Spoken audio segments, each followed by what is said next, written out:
Hello and welcome to Checkpoint on Campus. I am your host, Jacob Brothers, and you're going to notice that there's a handsome man not here, but there is another handsome man here. And joining me today is Andrew Stevenson. What's going on, Jacob? Thank you for having me. Hey. And we are going to talk about some Overwatch. Been talking about it the last couple weeks. It's only one of the best esports on planet Earth. And they just finished their regular season. It's about to go into the seeding mixer. So, Andrew, talk to me about the 3 games that just happened on the Overwatch Contenders YouTube. So we had a few matchups over, the Twitch here. We had UC San Diego versus UC Santa Barbara. UCSD, San Diego, did come out on top 2-0. They were able to overcome Santa Barbara. While they did pivot and understand the combat drive, they did once swap out more sustainable competition, and they were able to win a majority of their fights thanks to their better DPS line. Santa Barbara's Nabi did make us believe in Torb again. But incredible. Yeah, exactly. We did see, after that, Boise State University versus Purdue. Boise State did go 2-0 on that. One thing that we did see lastly was University of Central Oklahoma versus University of Toronto. Oklahoma did come out on top 2-0. Both teams were great at doing exactly what they should do, and it could have gone to game 3. But this one basically took turns of which team on the proper sides of the ultimate economy, and Oklahoma's gravitation combo did save them from having to deal with the game 3. So that did all in all come in handy for them and get that win on top of Toronto.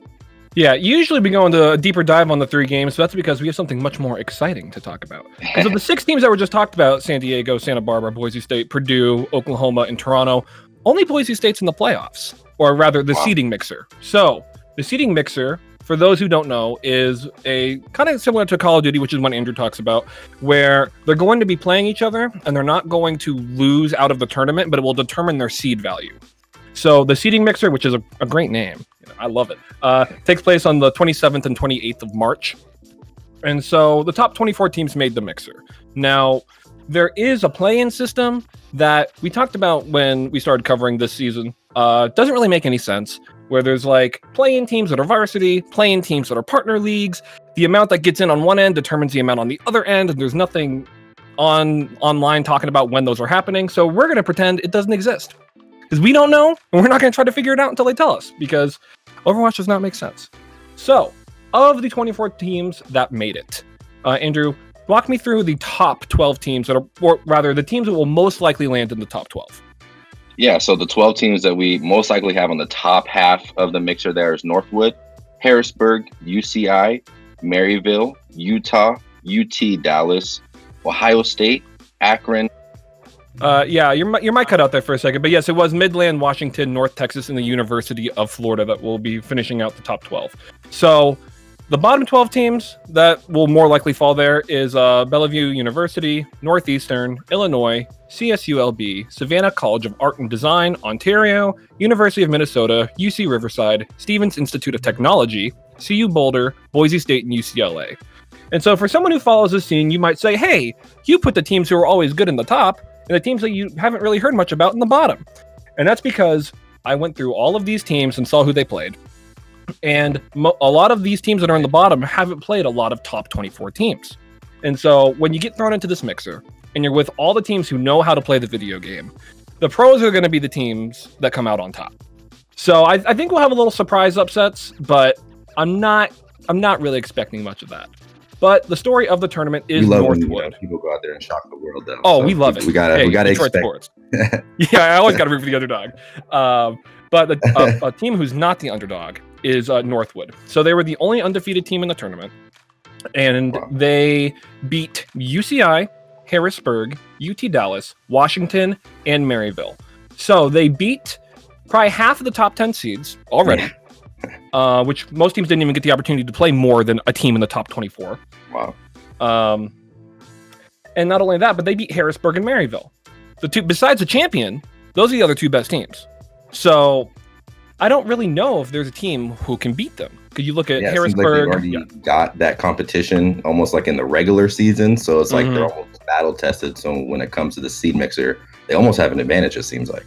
Yeah, not only are they battle tested, but you're right, because now they have footage, you know, they can rewatch film, they have preparation that a lot of other teams don't have because not all the games are broadcast, which that's a whole other thing. But let me just throw that in there. yeah, but what's probably going to happen is that Northwood's going to get the 1 seed, and then they're going to play easier teams all the way through, and then get their championship. But yeah, so because you look at that compared to Harrisburg, they only played 3 teams in the top 24 to go 2-1 against them. Maryville only played 1 team in the top 24, which was Northwood, and lost. And so it's an interesting setup how they went about that, about how they had one really good team play all the really good teams, and then have the other good teams not really play many. But besides the big boys, teams that have a really good chance of being in the top 10 seed, I would say, is Akron, Ohio State, Washington, and UT Dallas. We've seen a lot of Ohio State this season, and we've seen a little bit of Akron and a little bit of Washington. But all 4 of these teams have shown that they know how to play the game. They know their rotations. They know their ultimates. They know the economy. They know how to properly go about this game. And so all Ohio State really needs to do is game plan. Because when they played against Harrisburg, they got uninstalled. Because you could tell that Harrisburg had a plan and Ohio did not. And so if Ohio State game plans and they kind of handle their ultimate usage problems and their over-aggression issues, they could maybe even be a top 5 seed. I'm a believer in them. And then for UT Dallas, they just have to not choke. Because Andrew, I don't know if you're aware of this. So UT Dallas, we love them. They're a very good team. They're good kids. But they just can't chew and swallow their food. They do so well. They get all the way to the end of everything they play. And then they just throw it away. And so... You know, Slow and steady, baby. Slow and steady. You got to chew that bite 50 times before you swallow. You know, you got to make sure it's digested. maybe I'll send it to them on Twitter. Just digest a little bit. Maybe, right. And I think you guys will do well. And the last storyline of this tournament is it might be a little trouble in paradise for the champs. So Maryville was the talk of Overwatch for years and years and years. They were the best. No one could beat them. And then they kept on winning. And then last year, Utah just shocked them. Well, they shocked Harrisburg in the final, but Utah became the champ. And so Utah has lost to Akron and Ohio State in this tournament so far, which is not a good sign. And they, the only top 24 teams that they did beat was UCLA, who's garbage, complete garbage. And they beat Boise State, who's also pretty subpar. So, and Bellavue University, and the only top team they played was Utah. So not only is Utah not very battle tested, it's the times when they were battle tested, they dropped the ball. So I don't know how Utah's going to do in this tournament. I feel like we don't really, in Overwatch, we don't really have the champions not doing well the following year, but that might be on the horizon here.